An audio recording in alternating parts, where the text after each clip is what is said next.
बेटा हाँ सर। बेटा थोड़ा जोर से बोलो। हाँ sir.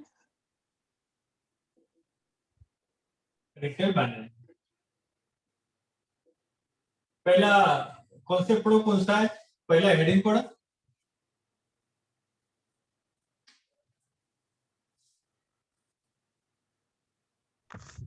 Introduction of retailing.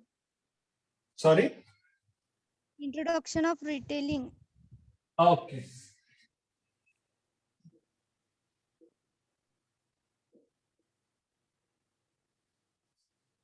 What is retailing ना, what is retail management?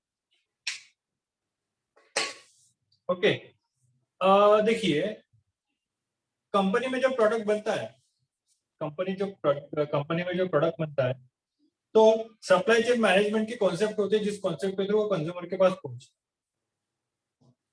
Manufacturer manufacturer जब कभी भी प्रोडक्ट बनाता है, मैन्युफैक्चरर जब कभी भी प्रोडक्ट बनाता है, तो सप्लाई चेन मैनेजमेंट होती है जो कंज्यूमर के पास या कस्टमर के पास क्या करता है, प्रोडक्ट पहुंचा है। Supply chain management. और सप्लाई चेन मैनेजमेंट के फैक्टर कौन से होते हैं? सबसे पहले manufacturer, then wholesaler, then retailer and lastly consumer. ये होता है सप्लाई चेन मैनेजमेंट का स्ट्रक्चर। मतलब अगर कंपनी में प्रोडक्ट ए मैन्युफैक्चर हो गया, तो कंपनी में रखने के लिए तो हमने प्रोडक्ट नहीं बनाए, ऑब्वियसली हमें कस्टमर को मार्केट में जाके बेचना पड़ेगा। तो मैन्युफैक्चरर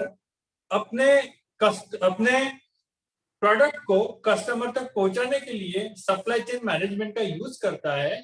सबसे पहले मैन्युफैक्चर प्रोडक्ट होने के बाद, मैन्युफैक्चरर के बाद से वो होलसेलर के पास जाता है, होलसेलर के पास से वो रिटेलर के पास जाता है, और आफ्टर दैट वो कस्टमर के पास मिलता है।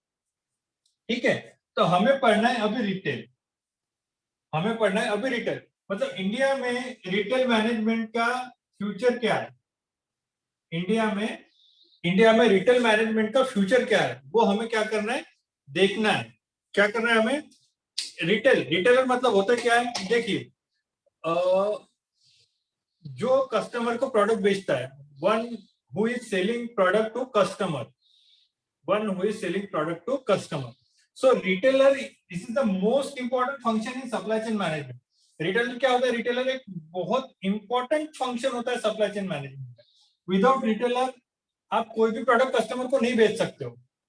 विदाउट रिटेलर आपकी सप्लाई चेन मैनेजमेंट पूरी नहीं होती है। कस्टमर को प्रोडक्ट बेचने के लिए रिटेलर की जरूरत होती ही होती है।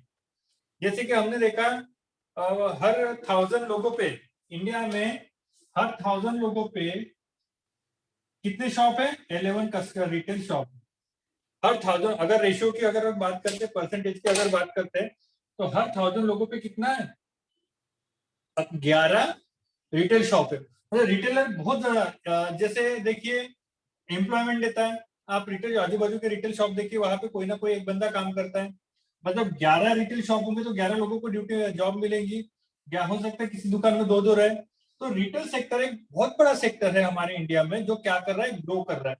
इंडिया में नहीं, इंडिया के बाहर। जैसे अभी मुझे एक बात बता दीजिए, अमेजोन क्या कर रहा है? कस्टमर को प्रोडक्ट बेचना, मतलब रिटेलिंग का ही काम कर रहा है, रिटेल सेक्टर में ही काम कर रहा है। जो कस्टमर को प्रोडक्ट बेचेगा वो होता है रिटेलर। देखिए, ये होती है supply chain management, manufacturer, wholesaler, retailer और consumer. This comes under the supply chain management. So retailer is the most important part in the supply chain management. Retailer एक बहुत ज्यादा इंपॉर्टेंट पार्ट होता है supply chain management. Without retailer आप सोच भी नहीं सकते। अभी मुझे एक बात बताओ, कस्टमर को कोई प्रोडक्ट नहीं समझ में आया, कस्टमर को कोई प्रोडक्ट अच्छा नहीं लगा, कंज्यूमर को कोई प्रोडक्ट अच्छा नहीं लगा, वो कहा कंपनी के पास तो नहीं जाएगा, सीधा मैन्युफैक्चरर के पास नहीं जाएगा। पॉसिबल है क्या मैन्युफैक्चरर के पास जाके ही बता? नहीं, वो क्या करता है, वो रिटेलर को बताता है उसकी प्रॉब्लम। क्या करता है वो? रिटेलर को प्रॉब्लम होता है, रिटेलर होलसेलर को बताया, होलसेलर मैन्युफैक्चरर को बताता है, और मैन्युफैक्चरर क्या कर रहा है? चेंजेस करता है अपने प्रोडक्ट में। राइट? कस्टमर सीधा प्रॉब्लम अगर आती है तो वो क्या करेगा? मैन्युफैक्चरर के पास, कंपनी में थोड़ी जाएगा सीधा। मुझे एक बात बता दीजिए, होटल ताज मुंबई का इतना बड़ा होटल, होटल ताज में अगर हमें कोई सर्विस पसंद नहीं है तो हम रतन टाटा के पास जाते हैं। सपोज टाटा टी में हमें एक पसंद नहीं है, खराब निकला प्रोडक्ट, नहीं निकली अच्छी, गलती नहीं है, नहीं निकली तो क्या सीधा रतन टाटा के पास जाऊंगी? जियो का नेटवर्क नहीं तो क्या सीधे अंबानी को फोन करूंगी? होता है क्या ऐसा? ऐसा नहीं होता है। आपको जियो के जो आउटलेट्स है, छोटे छोटे जो आउटलेट्स है, जो ऑथराइज सेंटर होंगे जियो के, आपको उसके पास जाना पड़ेगा। ऑथराइज सेंटर है, आपको उसी के पास जाना पड़ेगा। उसी के पास जाके आपको प्रॉब्लम बतानी पड़ेगी। वो फिर अपने मैनेजर के पास जाएंगे, मैनेजर कंपनी में बताएंगे कि हमारी कंपनी में वहाँ वहाँ का नरखेड़ या नागपुर है, वहाँ का एक एरिया, कुटाडी का एक एरिया, वहाँ पे तो हमारा नेटवर्क ही नहीं है। तो फिर क्या करेगा? ऑनर ऑनर के पास जाएगा, मैनेजर डिसीजन लेगा और टावर बना देगा। ये एक सप्लाई चेन मैनेजमेंट होता है, ये एक फंक्शन होता है जिसमें मोस्ट इंपॉर्टेंट पार्ट है रिटेलर। मोस्ट इंपॉर्टेंट पार्ट है रिटेलर। ये एक बहुत बड़ा सेक्टर है जिसके थ्रू एम्प्लॉयमेंट भी मिलता है, जिसके थ्रू क्या होता है, एम्प्लॉयमेंट भी मिलता है। बहुत बड़ा सेक्टर है, मतलब इमर्जिंग सेक्टर है, इमर्जिंग सेक्टर है। वॉलमार्ट, अमेजॉन, ये कौन सी कंपनी है रिटेल सेक्टर में काम, जो भी कंपनी का प्रोडक्ट कस्टमर को जो भी सेल करेगा वो रिटेलर कहलाएगा। कंपनी का प्रोडक्ट जो कस्टमर को सेल कराएंगे वो रिटेलर कहना, रिटेलर हो जाएगा। ठीक है, आपको समझा क्या पढ़ना है हमें बेटा? समझा क्या बेटा, समझा क्या? हाँ सर। ओके, नेक्स्ट हेडिंग कौन सी है?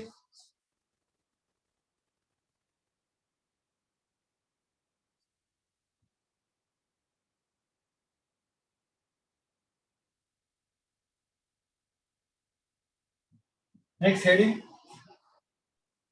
Definition of retailing.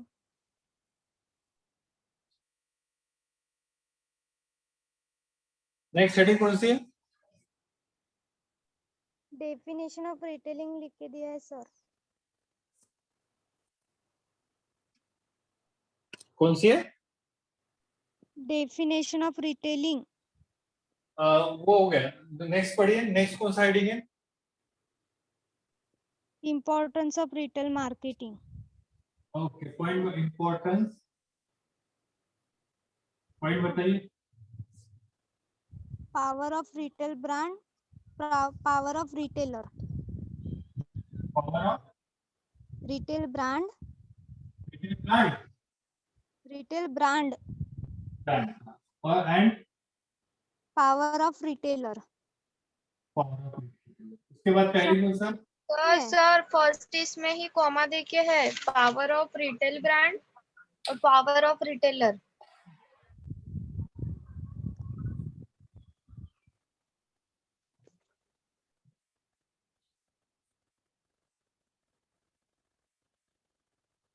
ठीक है, next point.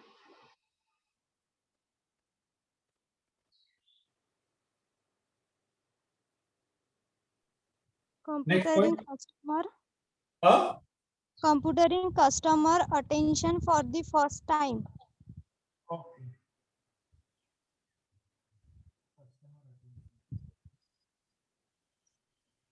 First time.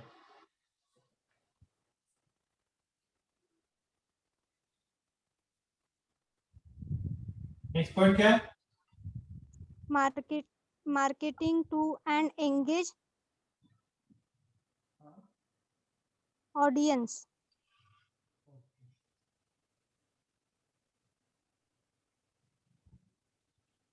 Next, हो गए सर।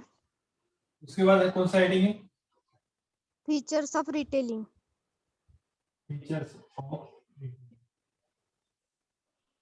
बताइए first. Small quantities. Small quantity, okay, then Sale to ultimate consumer.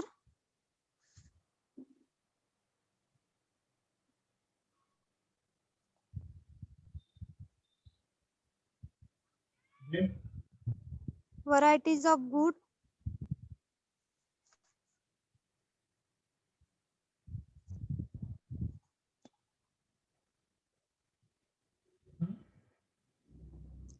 personal contact,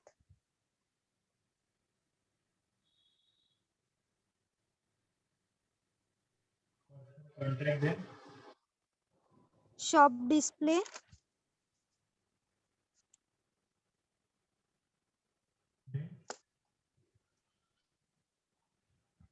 last link, sorry last link, large link,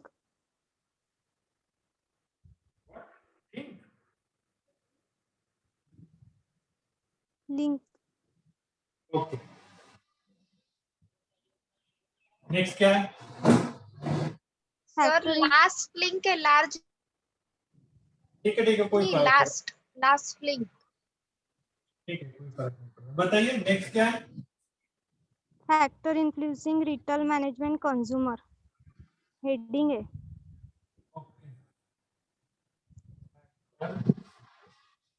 इन्फ्लुएंसी। बताइए पहला क्या है? growth of middle class, और middle class. Then increase in the number of working women,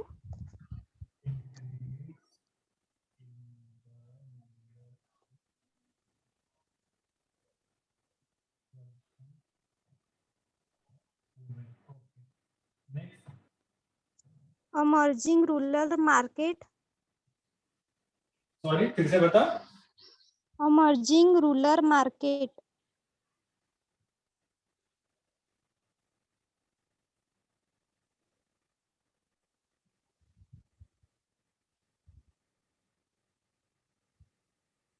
then entry of corporate sector,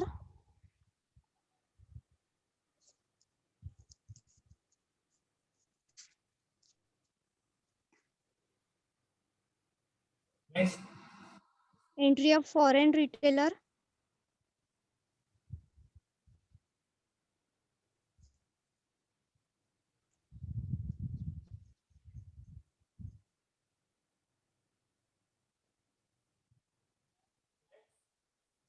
technology impact,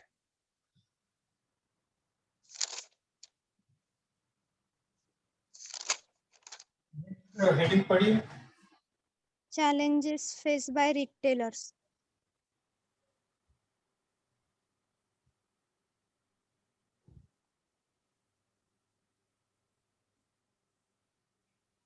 उसने क्या किया? attracting customer, biggest challenge है ये, attracting customer. Then retailing customer, sorry retailing customer, retailing customer. हाँ, then keeping up with changing customer expectation,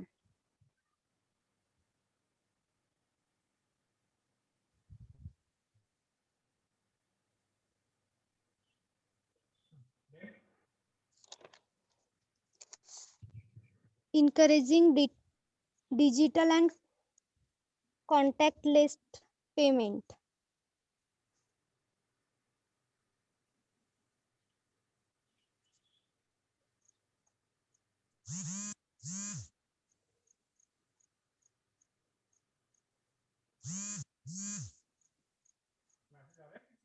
supply chain management last, ठीक है कोई बात नहीं, वैसे भी सप्लाई चेन मैनेजमेंट देख ही लिया ना। चलो important, power of retail brand and retailer. Customer को एक बार टीवी पे एडवर्टाइजमेंट दिखने के बाद कस्टमर किसके पास जाता है प्रोडक्ट के बारे में पूछने के लिए? रिटेलर। तो रिटेलर एक ऐसा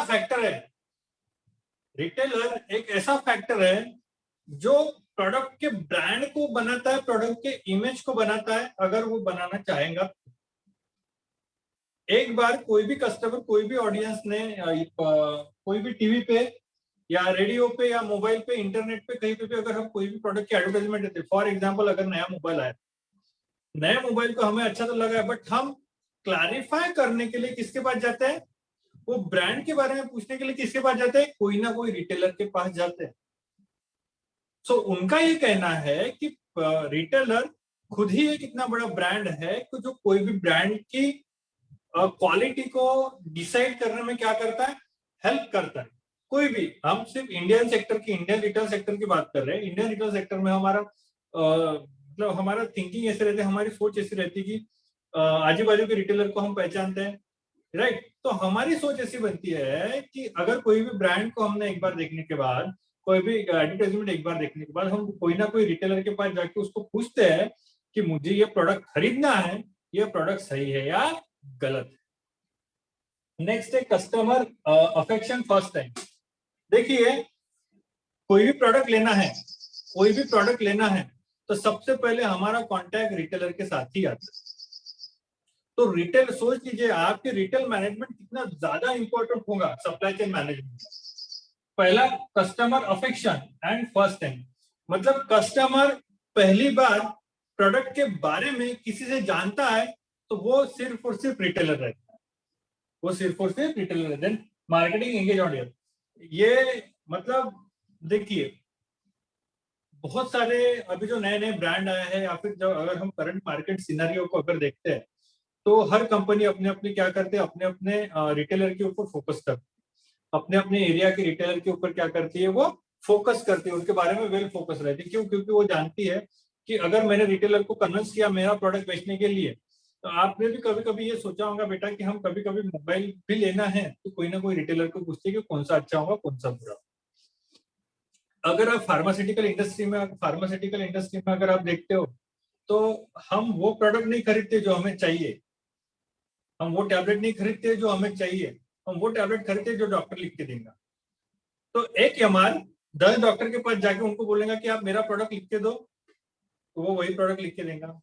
क्योंकि उनको पता है, कोई भी रिटेल सेक्टर को, कोई भी कंपनी को पता है कि अगर उनको फोकस अगर करना है, उनको अगर मार्केट में रहना है, तो उनको रिटेलर के ऊपर क्या करना पड़ेगा, वेल फोकस रहना पड़ेगा। कि रिटेलर होल एंड सोल रहता है कोई भी supply chain management, retailer most important person रहता है कोई भी सप्लाई चेन मैनेजमेंट में। क्योंकि अगर कोई भी प्रॉब्लम आती है, प्रोडक्ट को लेके कोई भी प्रॉब्लम आती है, कोई भी क्यूरी आती है, या फिर प्रोडक्ट के बारे में हमें इंफॉर्मेशन भी चाहिए, तो हम पहले और आखिरी सिर्फ और सिर्फ रिटेलर के पास जाते हैं और उसके पास बोलते हैं कि हमें इसके बारे में ये प्रॉब्लम है, तो आप हमारी प्रॉब्लम दूर करो। और कंपनी भी रिटेलर को बताती है कि अगर कोई भी उनके कंपनी के ब्रांड को लेकर कोई भी प्रॉब्लम आती है तो पोलाइटली हैंडल करिए, और उसके कुछ बेनिफिट्स वो रिटेलर को देते हैं। तो आप सोचिए कि रिटेल मैनेजमेंट कितना, रिटेल सेक्टर कितना इंपॉर्टेंट सेक्टर हो कोई भी फील्ड है। फिलहाल तो एफडीआई आ रही है, फॉरेन डायरेक्ट इन्वेस्टमेंट हो रही है। Amazon FDI foreign direct investment किया इंडिया में रिटेल सेक्टर में आने के लिए। रिलायंस रिटेल सेक्टर में आना चाहता है, अगले 6-7 महीने में रिटेल, जैसे अमेजॉन बेच रहा है प्रोडक्ट, उस तरीके रिलायंस कम्युनिकेशन करके या फिर रिलायंस टेलीकॉम करके या रिलायंस बाजार करके, क्योंकि उन्होंने, रिलायंस ने बिग बाजार के से रिटेल सेक्टर में आने के लिए रिलायंस ने बिग बाजार के कुछ परसेंट शेयर खरीदे, राइट। तो कुछ आप देखोगे कुछ अगले 6 या 7 महीनों में कि रिलायंस इंडस्ट्री भी रिटेल सेक्टर में आने वाली है। तो रिटेल सेक्टर इतना ज्यादा important. Then feature small quantity, ये तो इसका सबसे बड़ा फीचर है। इसके बाद अगर 10 कस्टमर आते हैं तो 10 छोटी छोटी क्वांटिटी में वो प्रोडक्ट लेते हैं, राइट। मतलब अलग अलग तरीके के कस्टमर आते हैं। 10 कस्टमर से वो 5 कस्टमर को भी किसी एक प्रोडक्ट के लिए कन्विंस करते हैं, तो वो कस्टमर वो प्रोडक्ट को हमेशा के लिए यूज करना चाहता है। देखिए, रिटेलर के पास कोई भी कस्टमर अपने भरोसे से जाता है, रिटेलर के पास कोई भी कस्टमर अपने भरोसे से जाता है, तो स्मॉल क्वांटिटीज में अपना प्रोडक्ट को क्या करता है, बेचता है। होल एंड सोल नहीं, होलसेलर लॉट में माल बेचेगा, पर ऐसे नहीं। रिटेलर क्या होता है, स्मॉल क्वांटिटी में अलग अलग कस्टमर को एक ही प्रोडक्ट क्या करता है, वो बेचता है, क्योंकि उसके साथ कस्टमर का कॉन्टेक्ट बहुत ज्यादा आता है। Then sale to ultimate consumer, obviously वो मुझे बताइए, होलसेलर से प्रोडक्ट लेने के बाद होलसेलर को तो ही नहीं बेचेगा जो अल्टीमेटली यूज करने वाला है। फॉर एग्जाम्पल अगर बिस्किट,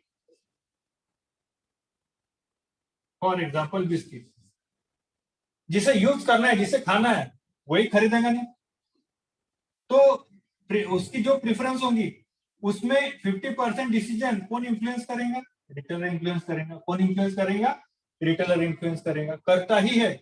और हम एक बार पूछते ही है कौन सा बिस्किट अच्छा है। बिस्किट नहीं, बिस्किट के लिए नहीं, अलग अलग प्रोडक्ट के लिए भी पूछते हैं कि कौन सा प्रोडक्ट अच्छा होगा। Then varieties of goods. अब मुझे एक बात बताइए बेटा, एक सिंपल सी बात बताइए, सोप है, सोप है, साबुन,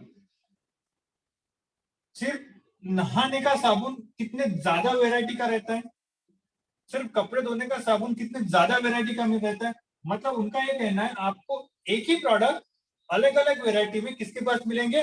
रिटेलर के पास मिलेंगे। मतलब आपको अगर ये प्रोडक्ट नहीं, वो eight the time of the purchasing time, eight the time of the purchasing, जब भी आप परचेसिंग करने के लिए जाते हो तो क्या होता है, परचेसिंग करने के समय आपके पास अलग अलग एक ही प्रोडक्ट की अलग अलग वैरायटी होती है।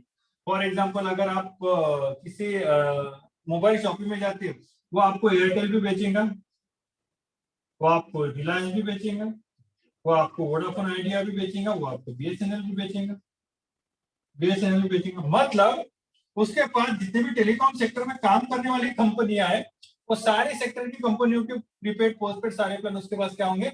अवेलेबल होंगे। क्या सारे सिम उसके पास अवेलेबल होंगे। हम एक बार जाने के बाद उसके पास पूछेंगे ना कौन सा नेटवर्क अच्छा चलता है, हो गया हमारे डिसीजन इन्फ्लुएंस। इसीलिए रिटेल मैनेजमेंट, रिटेल सेक्टर में बहुत ज्यादा इंपॉर्टेंट होता है retailer. Then personal contact, customer के साथ पर्सनल कॉन्टैक्ट होते हैं, कंपनी के कॉन्टैक्ट तो नहीं होते हैं ना, अलग अलग कस्टमर के साथ किसके कॉन्टैक्ट होते हैं? रिटेलर के कॉन्टैक्ट होते हैं। देन शॉप डिस्प्ले, हमें अगर हमने टीवी पे एडवर्टाइजमेंट देखी तो वही डिस्प्ले अगर हमें शॉपकीपर की दुकान में दिख गया तो हमारा ट्रस्ट बिल्ड होता है उसके लिए।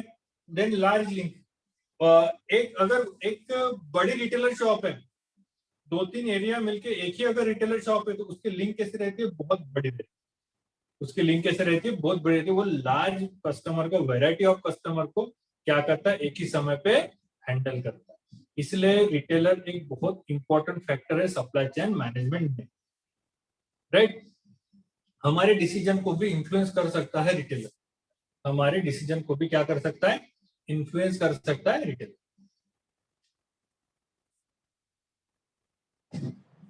Then factor influencing growth of middle class.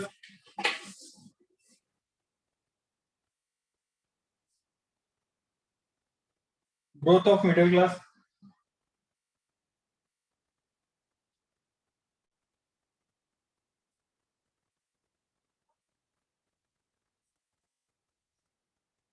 बेटा समझा? बेटा समझा? हाँ sir. Okay. Then growth of middle class, growth of middle class का किस तरीके से इफेक्ट होता है? ग्रोथ ऑफ मिडिल क्लास का किस तरीके से इफेक्ट होता है? मुझे बताओ, मिडिल क्लास बढ़ रहा है उस तरीके से रिटेल सेक्टर मैनेजमेंट में किस तरीके से इन्फ्लुएंस होगा? मिडिल क्लास के लोग बढ़ रहे हैं तो रिटेल मैनेजमेंट में क्या इफेक्ट होगा?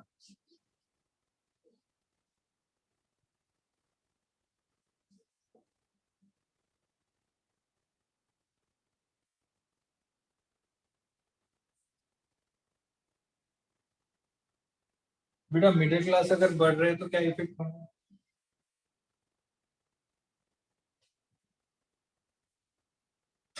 बताइए। अगर मिडिल क्लास बढ़ते हैं,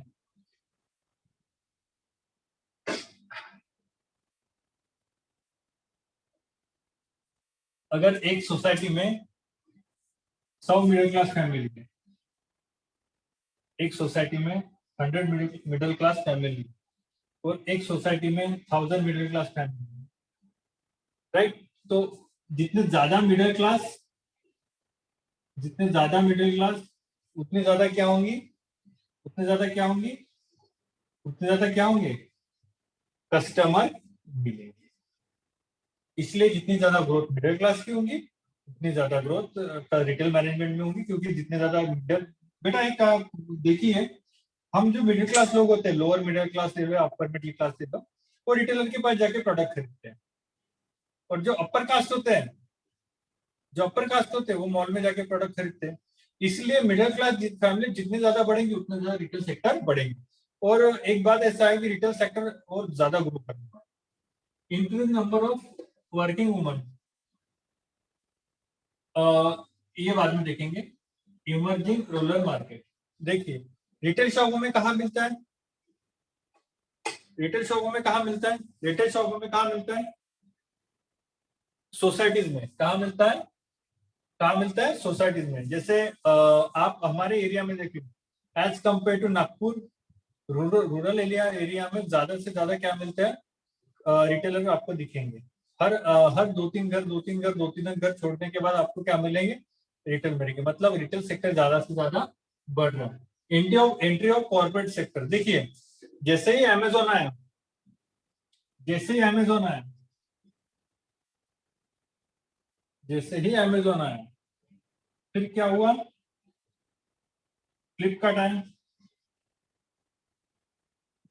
रिलायंस आना चाहता है,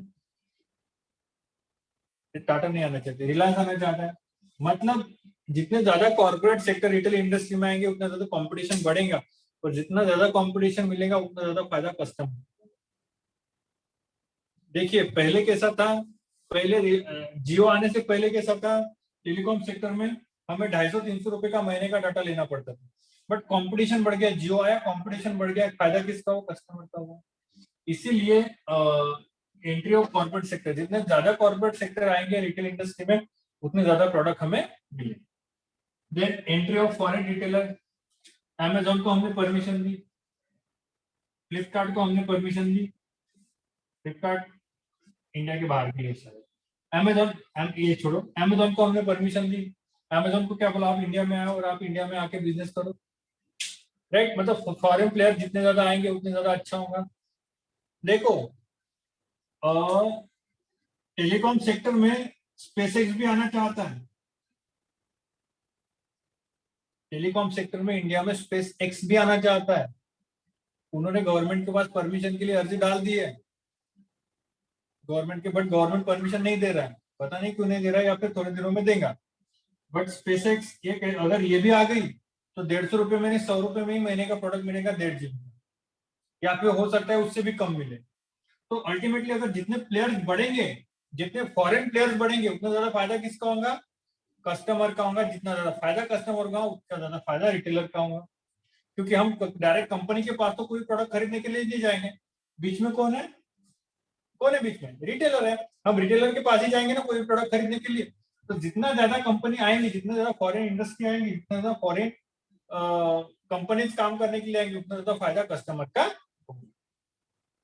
देन टेक्नोलॉजी, टेक्नोलॉजिकल इम्पैक्ट बहुत ज्यादा होते हैं। किसी ने सोचा था हम इंटरनेट पे प्रोडक्ट ऑफ एक 1.5-2 साल पहले किसी ने सोचा था कि हम इंटरनेट में प्रोडक्ट ऑर्डर करेंगे और विद इन अ डे हमारे पास आ जाएगा। पता है कि अमेजोन को चैलेंज किया था कस्टमर ने, with in a day delivery देके दिखाते हो। अमेजोन को चैलेंज किया था कस्टमर ने, with in a day delivery मिलती है क्या, तो अमेजोन ने वो चीज भी पॉसिबल की।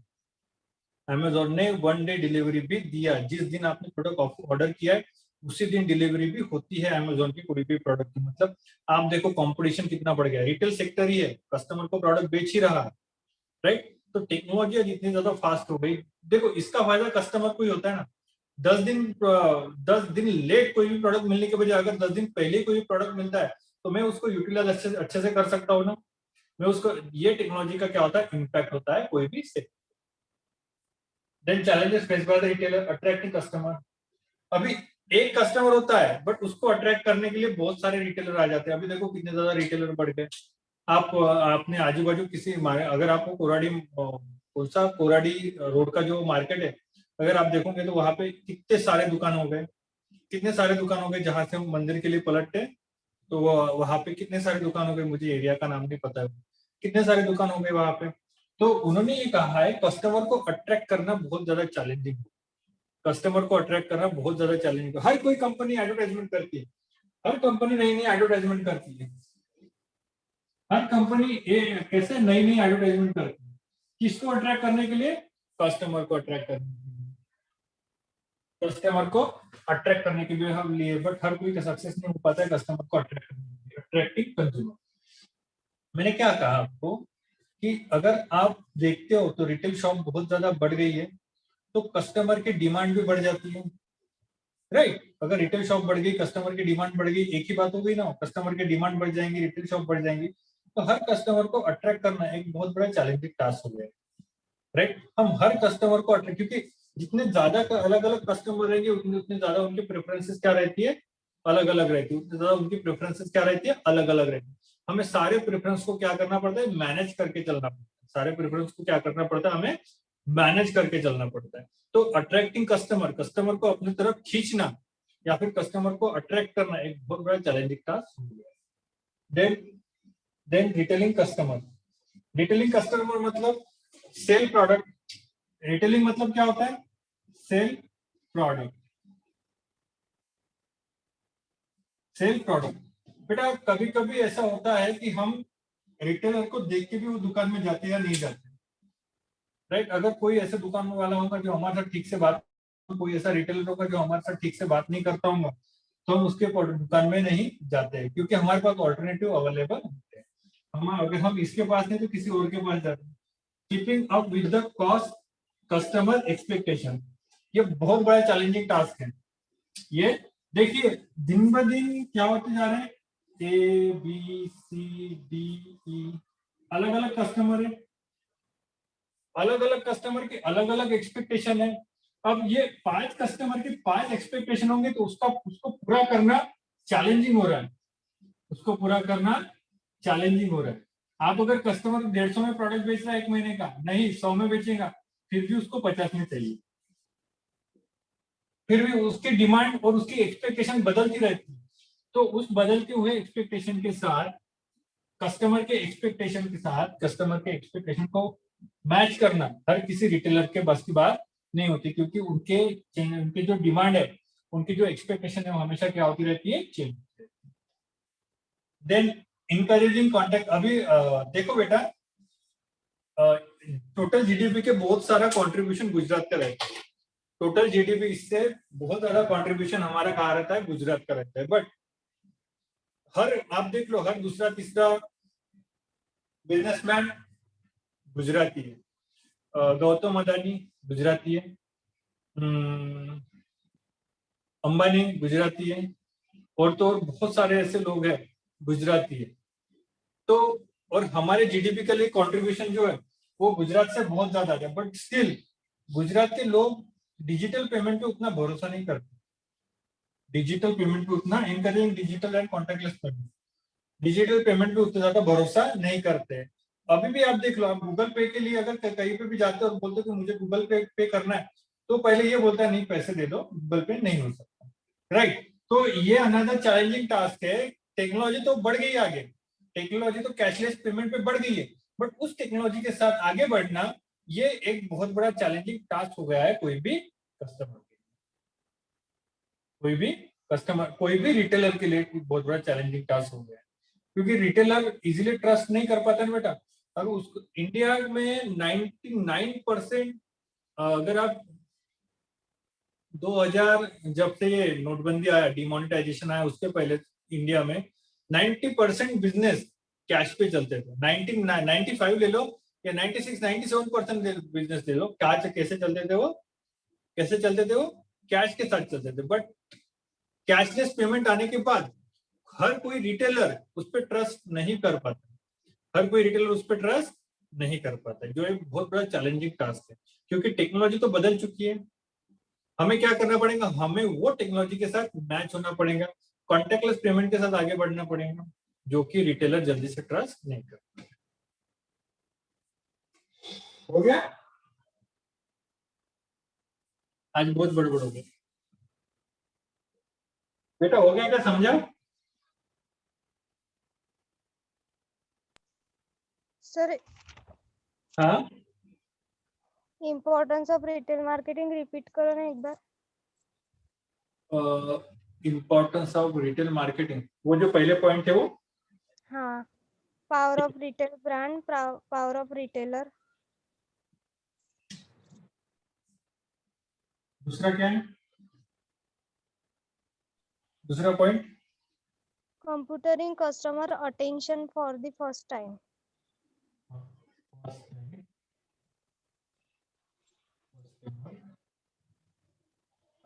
Next point, marketing to an engage audience. Sorry,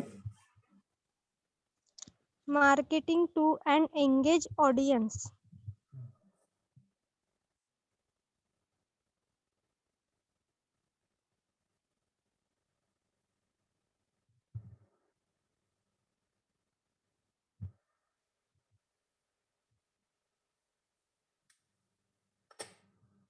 किसी भी कंपनी का ब्रांड बिल्ड होने के लिए रिटेलर एक बहुत ज्यादा इंपॉर्टेंट फैक्टर।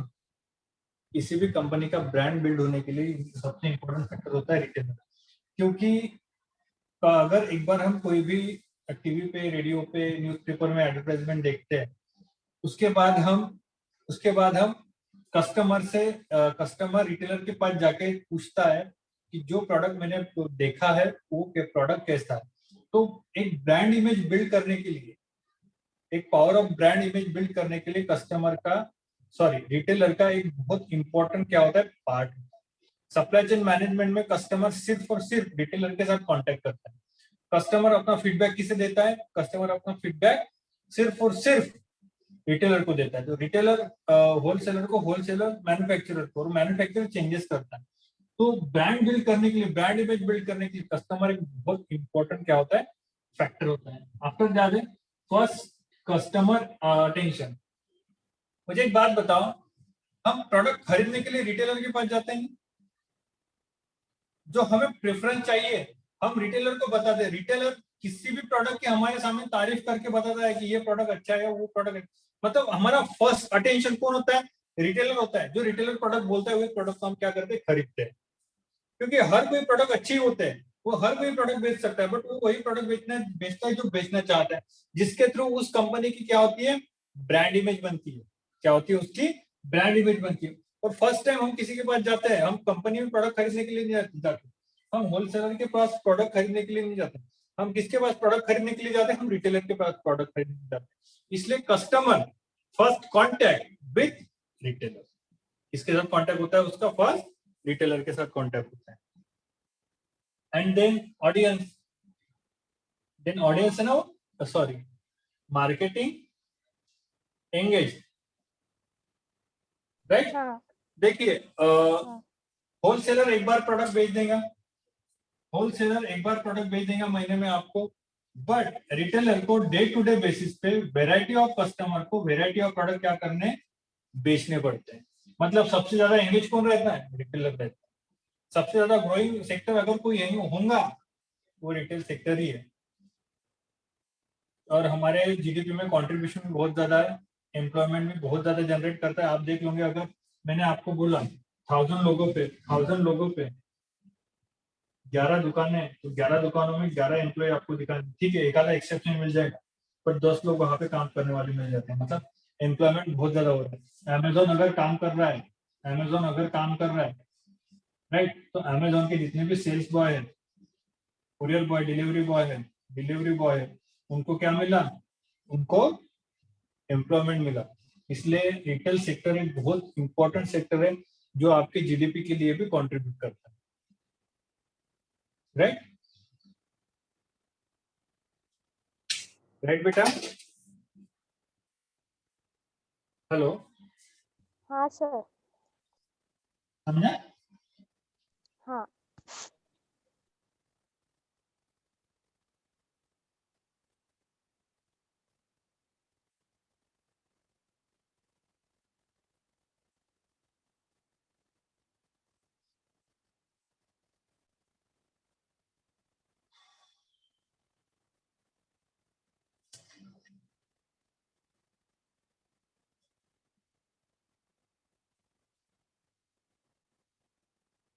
पढ़ाई वढ़ाई चालू है क्या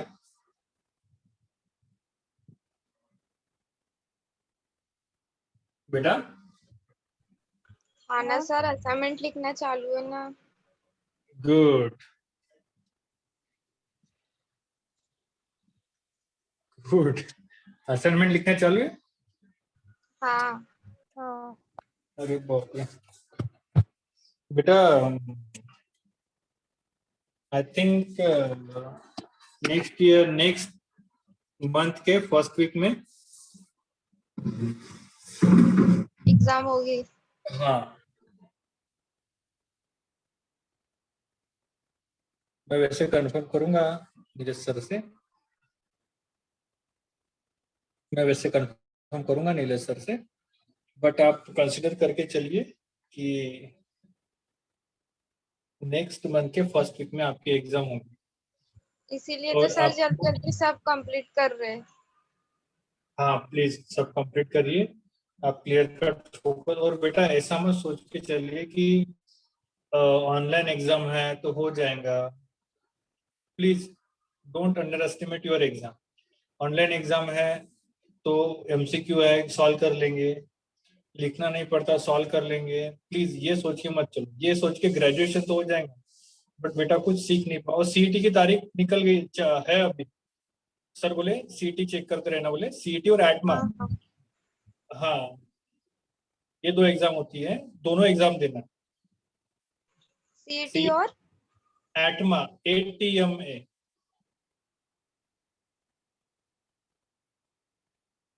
कॉमन एंट्रेंस टेस्ट और एटमा, ये दो एग्जाम, दोनों एग्जाम देनी है। और शायद इस बार एटमा की एग्जाम ऑनलाइन ही हुई, घर बैठे ही हुई। 2 महीने पहले एक एग्जाम हो चुकी है एटमा की, और है 2 महीने बाद होंगी और एक।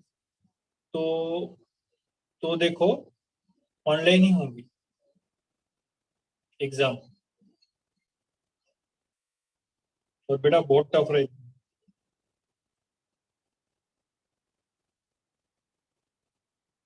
देख के तो देखेंगे सर, एक्सपीरियंस तो नहीं आ नहीं, जाएगा। देखे देखेंगे मतलब देना ही है, विदाउट एंट्रेंस एडमिशन हाँ नहीं होते। पता है सर, सीईटी तो निकल जाएगी लेकिन एटमा फर्स्ट टाइम देना है तो नहीं नहीं, देखते हैं। टफ तो रहती है लेकिन डोंट वरी, फेस करना डोंट टेक होगा। Don't take a lot too much about the exam.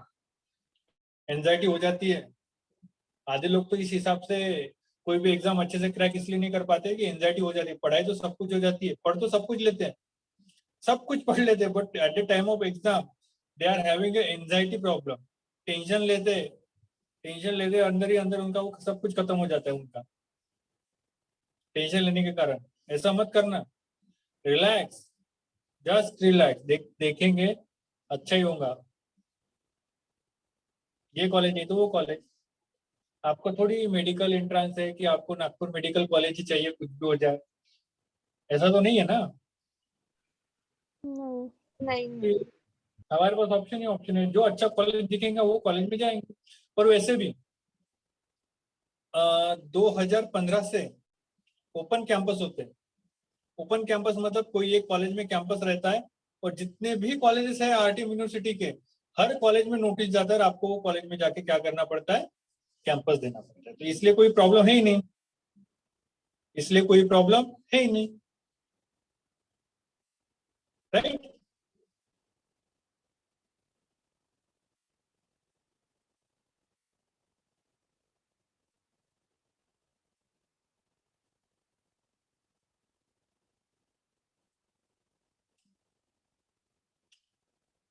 Right बेटा, हम यूनिट 1 पे जो भी हमारा बचा हुआ है 5 बजे समझ लेंगे, फर्स्ट यूनिट मॉडल हो जाता है हमारा। ठीक है, आप एक जैसे ये बना लो असाइनमेंट के क्वेश्चंस। हाँ सर।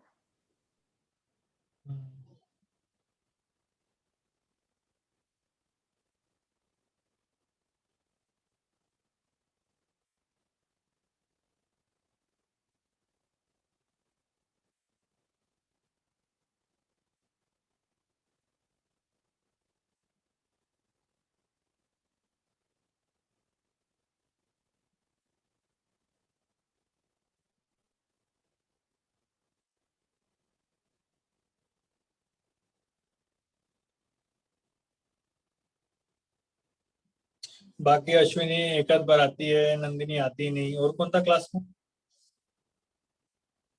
सोफिया, वो तो दिखती नहीं, वो बस ऑनलाइन एग्जाम के भरोसे में बैठे हुए हैं।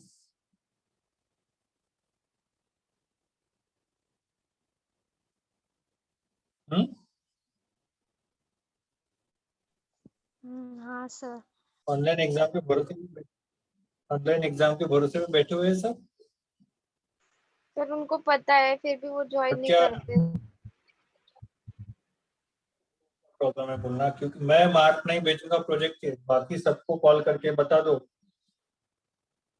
मैं प्रोजेक्ट के मार्क नहीं भेजूंगा जब तक मेरे पास आपके सब्जेक्ट नहीं आ जाते हैं, जब तक हार्ड कॉपी नहीं पहुंच जाती है कॉलेज में एग्जाम के पहले, और आपको ये काम एग्जाम के पहले ही करना है, तब तक मैं मार्क नहीं भेजूंगा। नहीं मतलब नहीं। Is that clear? हाँ हाँ सर। सर। सर हमारा यकीन नहीं होता, उनको आप ही बता देना मैसेज पे, ग्रुप पे। मैसेज करो बेटा, जिसको जरूरत है वो आएगा, जिसको जरूरत है वो नहीं आएगा। छोड़। हमने भी वैसे ही रखा सर, जिसको जरूरत होंगे वो आएंगे, जिसको नहीं होंगे वो नहीं आएगा। आप तीन लोग सीरियसली प्रोजेक्ट के ऊपर फोकस करिए, क्योंकि होल एंड सोल प्रोजेक्ट ही होता है, क्योंकि वो आपको एकेडमिक्स के बारे में एक सवाल करेंगे, बट प्रोजेक्ट के बारे में 4 से 5 सवाल करेंगे। और आपके रिज्यूमे में हमेशा मेंशन रहेगा आप जो भी प्रोजेक्ट करोगे तो आपको सवाल आना ही आना है, चाहे वो 1 साल बाद, 2 साल बाद, 3 साल हो, क्योंकि आपके रिज्यूमे में आप मेंशन करोगे कि आपने बीएमएस में ये प्रोजेक्ट किया है। सब्जेक्ट मेंशन करना पड़ता है हमारे रिज्यूमे में, हमारे सीवी में। तो वो जिस आप रिज्यूमे में मेंशन करोगे तो वो जब इंटरव्यू वालों को दोगे आप कि देखो, तो वो उसको देख के पहला सवाल आपको वही करेगा, दूसरा तीसरा सवाल देख ही लो आप, वो आपके प्रोजेक्ट से जुड़ा हुआ ही करेंगे। इसलिए आपकी रिस्पॉन्सिबिलिटी बनती है कि प्रोजेक्ट को सीरियसली करिए, उसको पढ़िए, उसके टास्क, उसके हाइपोथेसिस, उसका हाइपोथेटिक कंक्लूजन, क्या होने वाला है, क्या मिलने वाला है, क्या नहीं मिलने वाला है, वो सब प्रॉपर तरीके से करिए।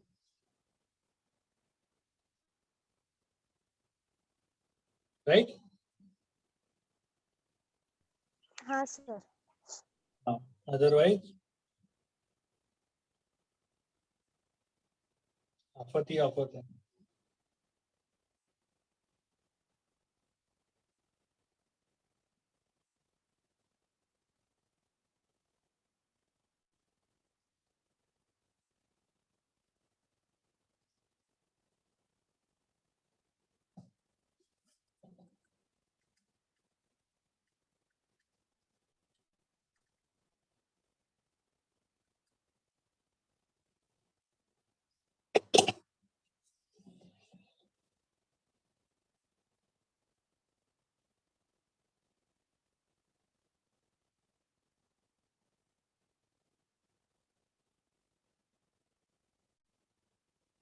ठीक है बेटा, फिर